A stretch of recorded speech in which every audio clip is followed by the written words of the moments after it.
Hey guys, my name is Ruxandra and this is UT Journeys, the podcast where we invite ambitious students and hear more about their student life, extracurriculars, and most importantly, how you can enhance your study journey.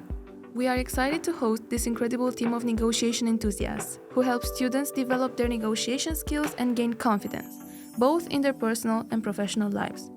Negotiation Project Twente, or NPT for short, is known for their engaging workshops, interactive training sessions, and their mission to bring negotiation to life in a fun and accessible way. Let's discover their stories and maybe even learn some useful negotiation tricks.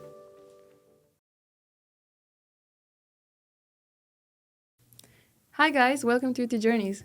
Hi, thank you for having us. Well, thank you for coming. Well, let's just get right into NPT. So, what is NPT? NPT, or Negotiation Project Twente, is a foundation here at the university. It was founded in 2017, 2018. And its mission is to bring negotiation trainings to students and professional. And when I say training, I don't just mean theory. I mean a lot of practice as well. And for fun, we also join some international competitions and win some. What makes you different from the other associations focusing on negotiation? So here at the university, there's also great negotiators, the master's track for honors. And while they're also really good at what they do, they focus a little bit more on theory. And we really put emphasis on practice. So our students, they follow a cohort of 8 months. And for each and every session, they have a little bit of theory and then immediately apply it with a simulation case.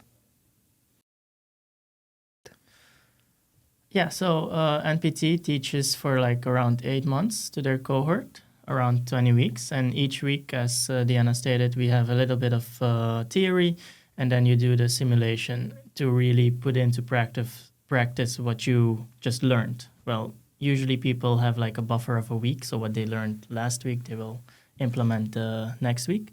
But that's really the good part about NPT, that you can have multiple instances where you get to actually practice and refine your skills.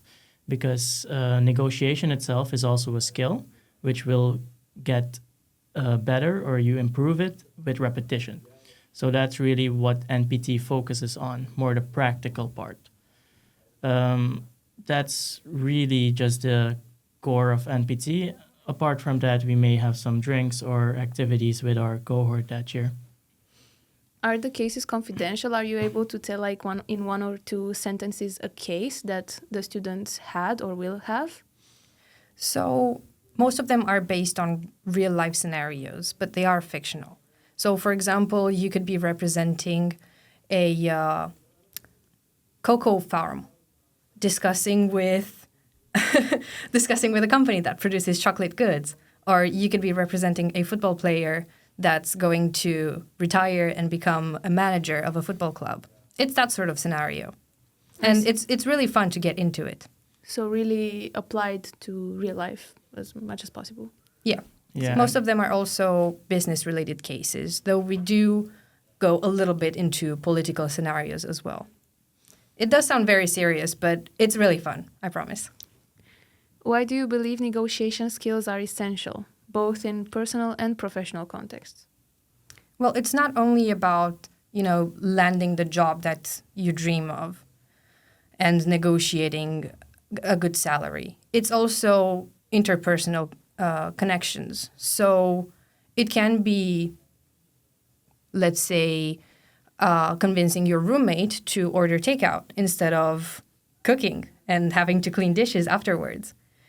Negotiation is not just about getting what you want, it's also creating a really win-win environment. So you have to build a relationship, build some trust, make sure that everybody leaves the table satisfied, and just creating a very mutually beneficial environment.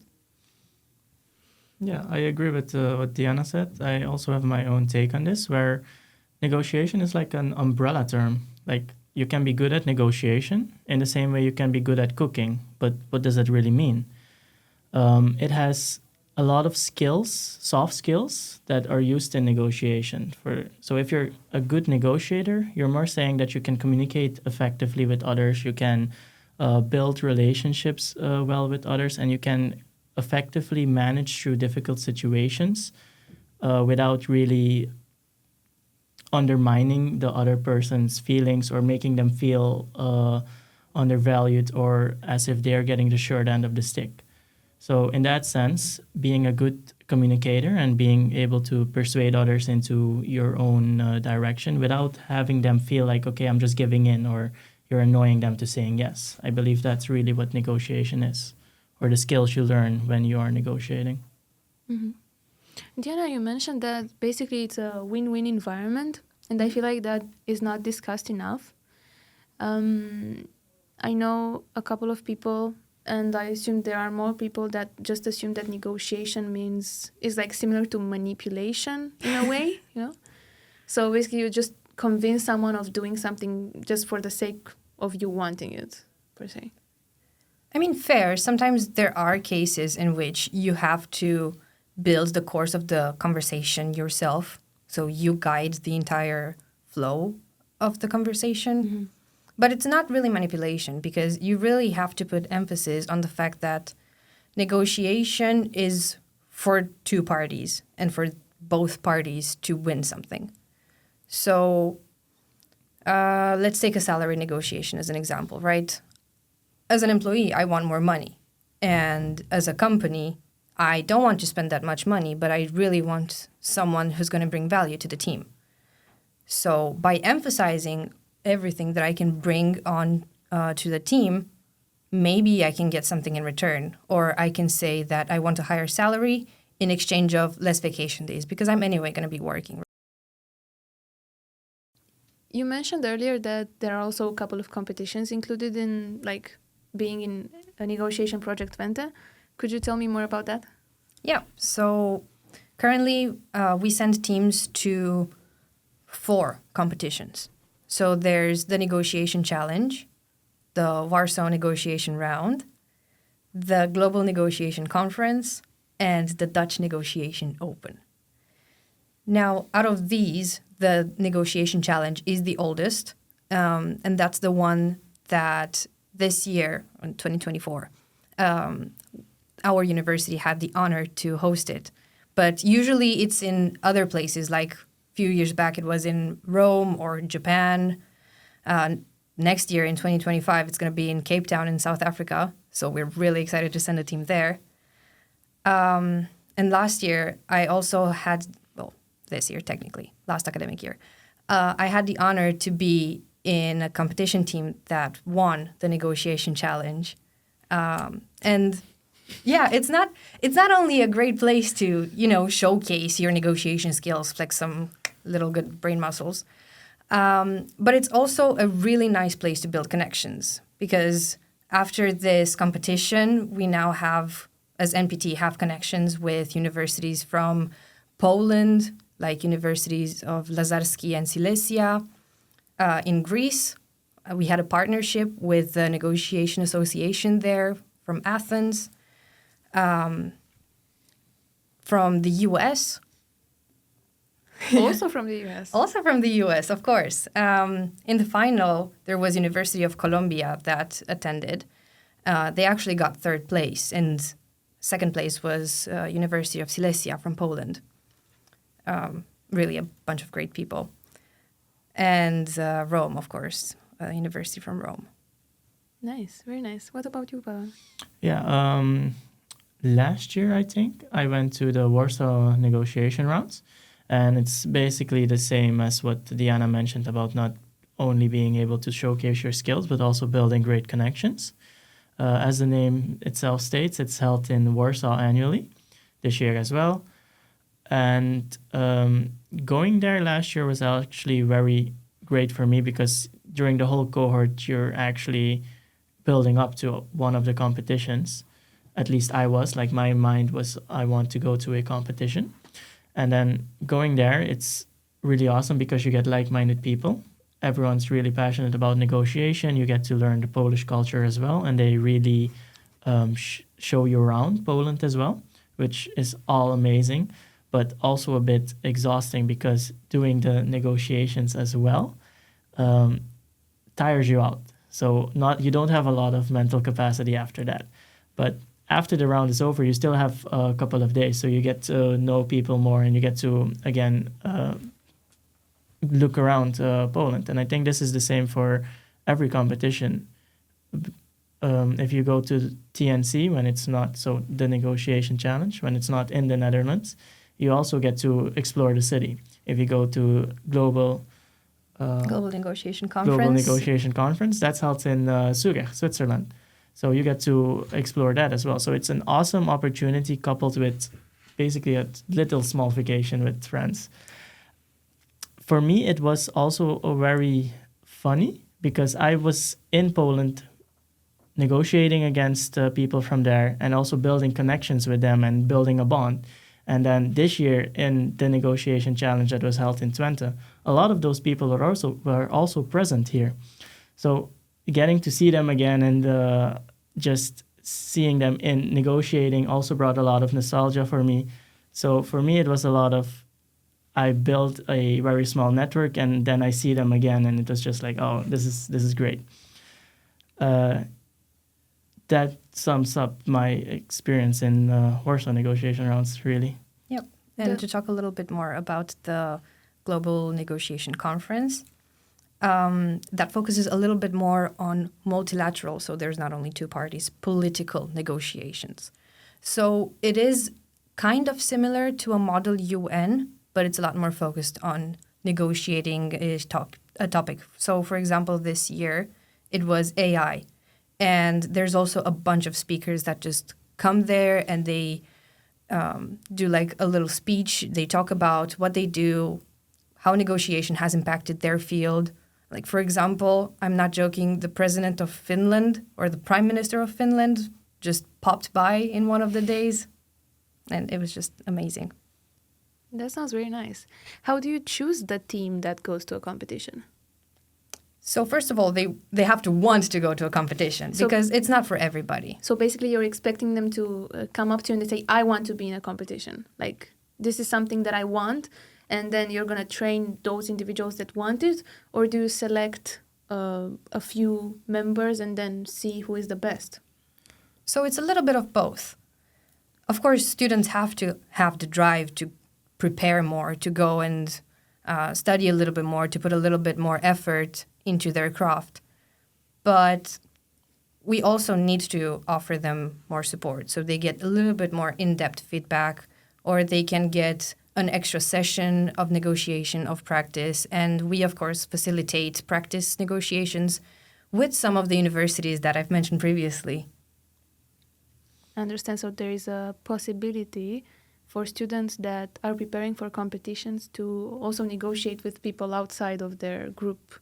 Oh, yeah, absolutely. That's yep. nice. It's also very recommended to do that because you get sort of used to the people you negotiate with and they're growing along with you. So in a sense, you've been negotiating against people who are at the same skill level as you. Now, if you're negotiating against people from a different university, you don't know at which skill level they are as of right now because they're also learning. Maybe they're way better than you and you get to learn a lot. Or maybe they don't know all the theory yet. So you have to also structure the negotiation accordingly and maneuver through it accordingly.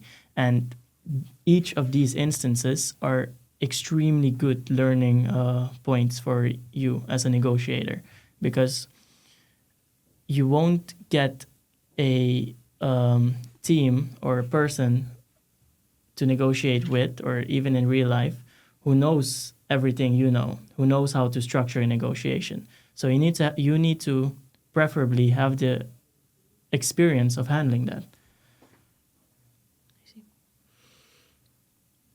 Let's move on to your personal journeys.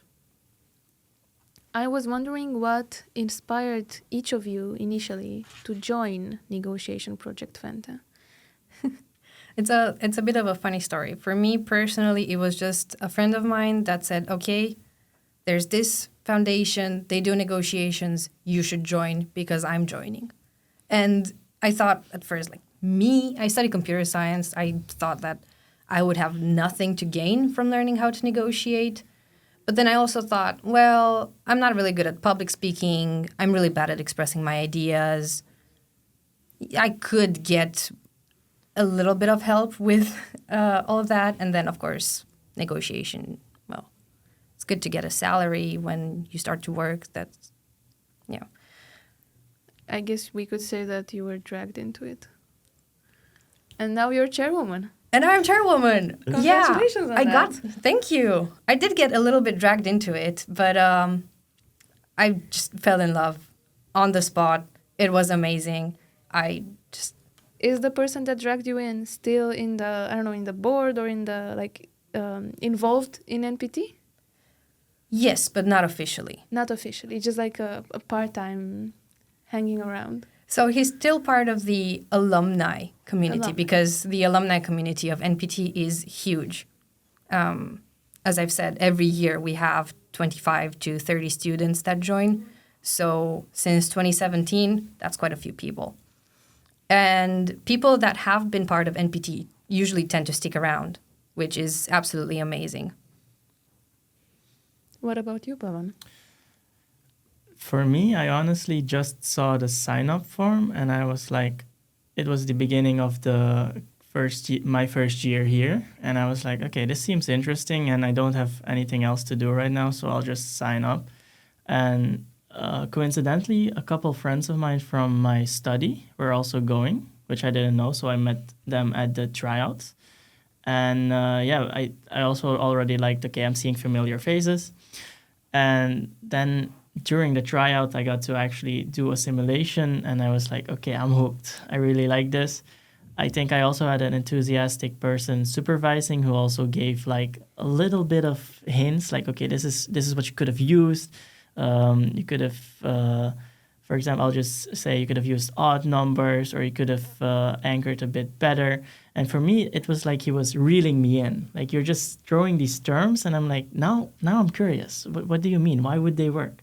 So I just got hooked from the start, and I've always been someone who is very vocal. Like, if you have a discussion point, usually my friends would be like, okay, take it up with Bowen. But I didn't really know how to maneuver effectively. Like, I could get my point across, but in a negotiation, it's not only about getting your point across. And that got highlighted quickly during negotiation as well.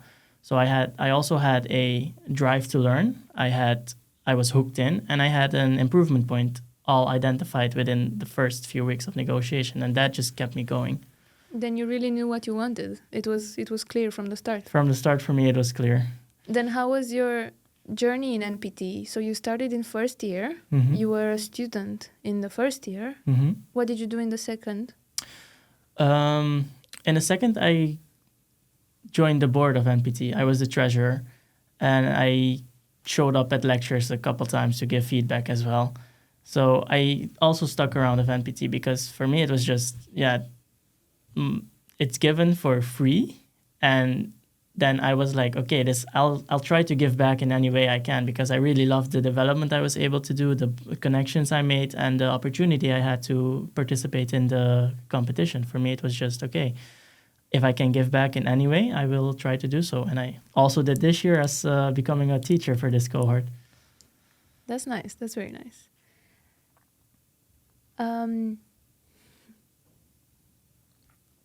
Do you have any challenges that you faced early on in NPT? Ooh, that's a good question. Definitely. So, as I've mentioned, I was a really shy person, and it was very difficult for me to get my point across. I still think that sometimes it is difficult for me to find my words. But really, NPT has taught me so much about not only how to negotiate and how to structure arguments, how to ask the right questions, but also just it gave me such a confidence boost. The challenges I faced, there weren't really challenges, more for me like stuff I wanted to improve. As I mentioned before, I identified like, okay, I'm not very effective at getting my point across. Like, I would get it across, but I was very then adamant or assertive, and then the relationship took a hit. Like I noticed that in my personal communication as well and personal relationships as well. So I then looked more into how to manage the relationship without losing any value you could get. Like there is a way to get exactly what you were first asking for without any other repercussions. So I really looked into that, like how can you soften what you're asking for? How can you not make the other person feel threatened by what you're asking or feel offended? All of those things, because there are ways to do it. So I didn't really face challenges, quote unquote, but I did have personal development points that I wanted to tackle on. Then, if you say you didn't face any challenges, are there any skills that you gained from NPT? Yeah, negotiation. Like, as I mentioned, it's like an umbrella term. I learned how to communicate effectively. I learned how to persuade you into thinking my way. And I also then learned how to manage your relationships. So definitely negotiation. And also, I think a bit of time management for me, because I never wanted to skip a lecture of NPT. But, you're still doing a study. So you had to effectively manage everything around that to not miss any lecture for me. So, did you have already any opportunity to apply what you learned in NPT? To apply it in real life, for example, for a job interview or such? Yeah, there was actually an event in my professional life, but also in my personal life. So I'm going to start with the latter. So this happened in February this year. I was already quite well into the cohort, so I had learned some stuff. I was ready to apply it. It was also towards the end of the module, and it was exam season. It was midnight. I was done with studying. I was so tired. And I got a message from my housemate asking me if I wanted to go for a walk. And all I could think of was, chocolate. I really wanted something sweet at that moment. So after a little bit of back and forth, we actually managed to go for a walk. And our destination was McDonald's for one of those good old chocolate milkshakes. So we got what she wanted, some clear air, freshen up her mind, get some, some exercise in as well, even though it was midnight. And I got my sweet fix. So it was a win-win. Nice. And the professional one? And the professional one. So I'm currently working as a product engineer at a software company here in Enschede. And for one of the products, we had a trial period. But due to my unavailability with my studies on the side, well, my studies are the main, the job is on the side. And also some internal things that had to happen, we couldn't really do much during the trial period. So I had to negotiate with this company to have an extension. And I actually managed to get it. That's nice. From my side, not really that I can pinpoint an example. I'm still friends with some people that graduated from either grade honors or negotiation project Twente, and I can, during our daily day-to-day conversations, you can see the techniques being implemented. So I think for me, it's just integrated in how I converse and discuss or something, but I don't have a concrete example. I actually think you've negotiated with me countless times without me even realizing. And you always got the better deal. So I mean, we both won, I hope, in the end. What is something that someone that considers joining NPT might not expect? How much fun it's going to be. Like, no joke, every time someone goes to the tryouts or after an NPT lecture and they went through a simulation, they always say they did not expect it to be that much fun, because you really get into, like, quote unquote, in real life situation where you are negotiating something, and then you get the adrenaline rush of closing the deal or getting close to the end and risking not having a deal. So all of that combined really just makes it very fun for someone to actually go through a simulation. And apart from that it's very chill. You just got to show up. I see. Well, of course, effort is expected when you join NPT because otherwise you're not going to learn anything. Sure, it is for free, but you still gotta show up. Not for us, not for the board, not for the teachers, for yourself, to do something for yourself because it is a lot of personal growth that you get from NPT. And yeah, getting a deal is nice, but also the frustrations of not getting a deal. I mean, it does bring you closer to the others when you realize that, we were so close. We could have just said this. This little piece of information is what kept us from actually really reaching balance. I see. You mentioned before that you are a teacher this year. That's Yes. right.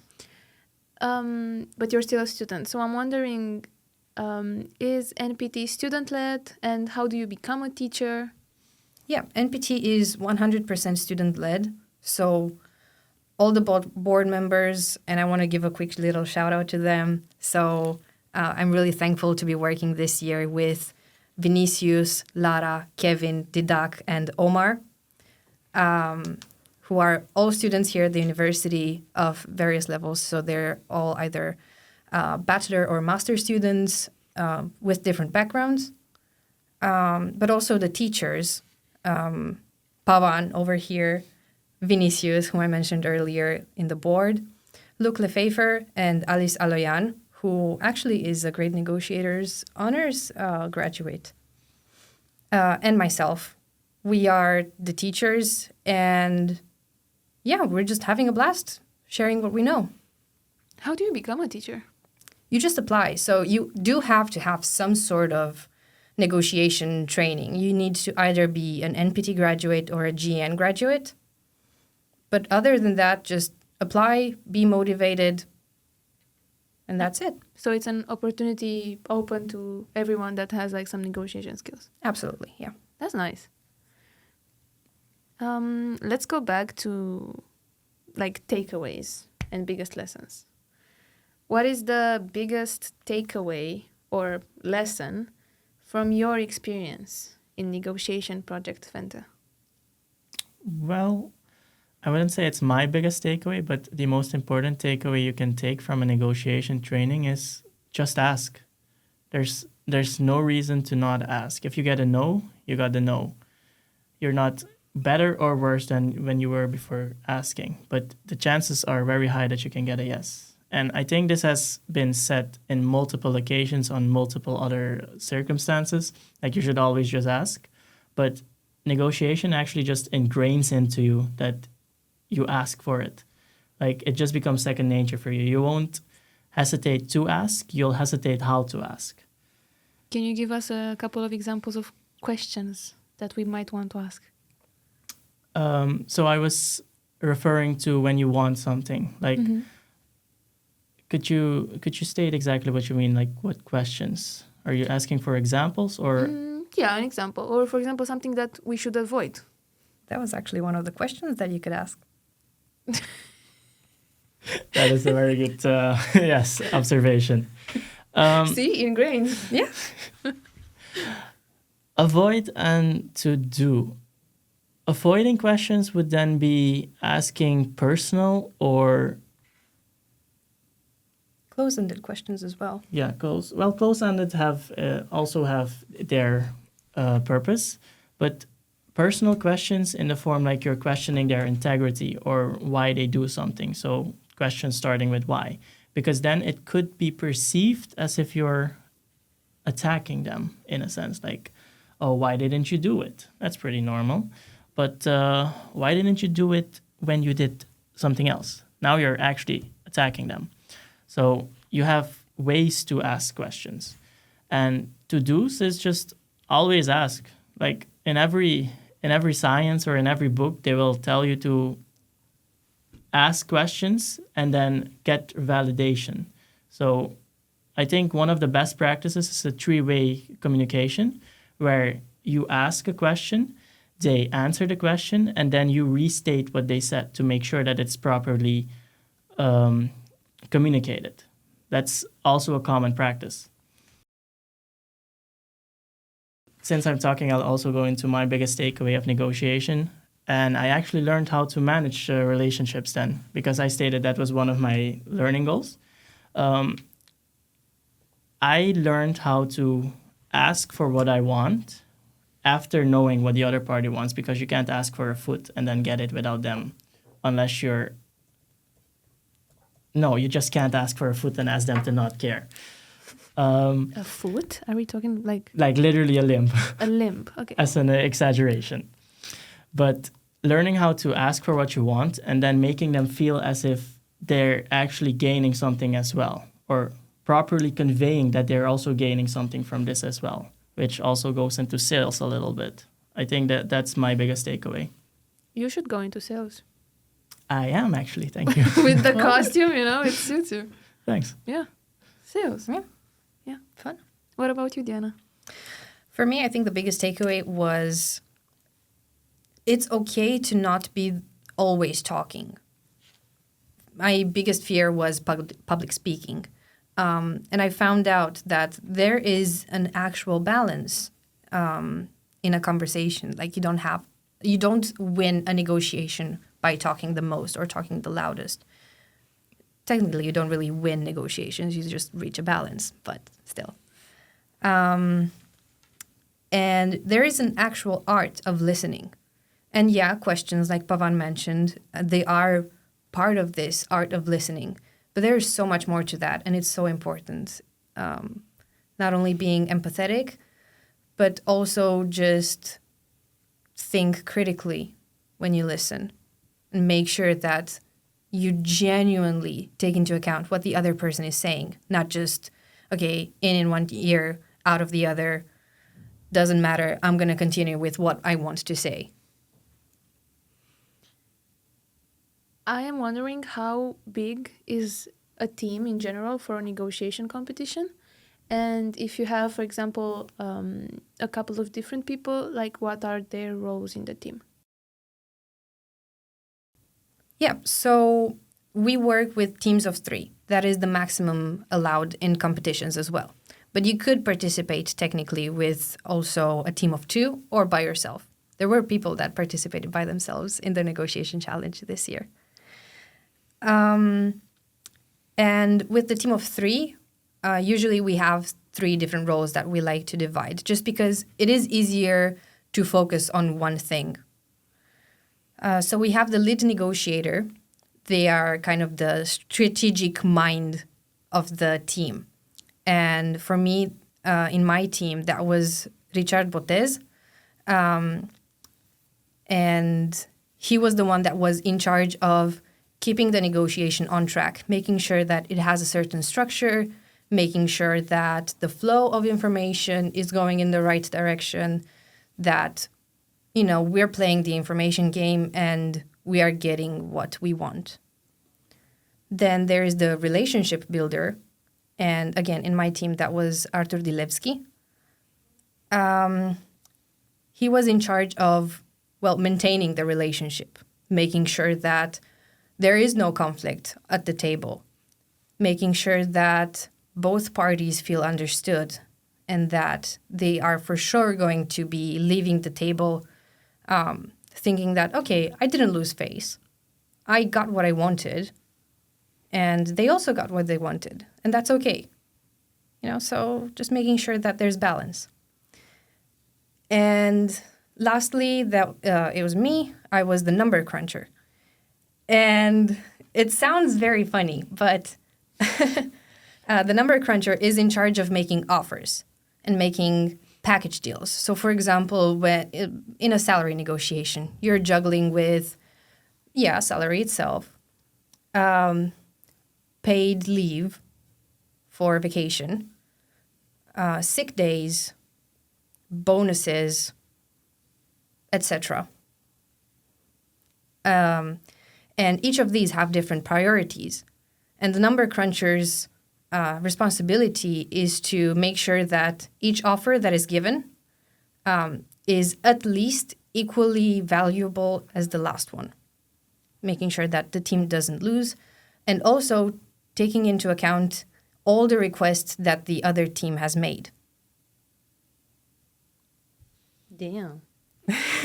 It sounds like a lot, but really, when you get into a team that you really trust, and I was really fortunate to be in a team with really my closest friends, I could just sometimes turn my brain off, focus on offers on my little computer, and just start talking whenever it was time to give an offer. I could 100% trust them with any sort of questions. So if there was anything in particular that they asked, I knew, okay, that's the right question to be asked at that time. That's very nice. It must be nice. It was very nice. Do you have any advice for students in general? Maybe students that are looking to make the most out of their university experience? Yeah, absolutely. So just honestly, just get involved. That is my advice. Associations, get involved in those, not only for studying, but also for sports. Get involved in boards, get some responsibility. Get out of your comfort bubble. Because really sure, you have to study. That's why you came here at the university. You need to study. But life is so much more than just studying. And I think you get the most when you step out of your comfort zone and you actually learn something new. Because you never know who you're going to meet, what other skills you're going to build, and yeah, maybe you find a new passion. Yeah, I agree. Definitely get involved in any way possible. Like the soft skills you can build up by doing a board year or just being in an association and learning the skills will either give you as much value as your study or more even. Because being able to network effectively or being able to manage responsibilities effectively are just as important as having done education. Also, join NPT. I'm just saying, it's very fun. Can students still join now? Should they wait until next year? For this year, no, not anymore. Registrations are closed, but they will open again for the next academic year before the summer break. Could you give us a couple of suggestions, like a book suggestions, for example, for students that are sad they didn't join this year for the time they wait?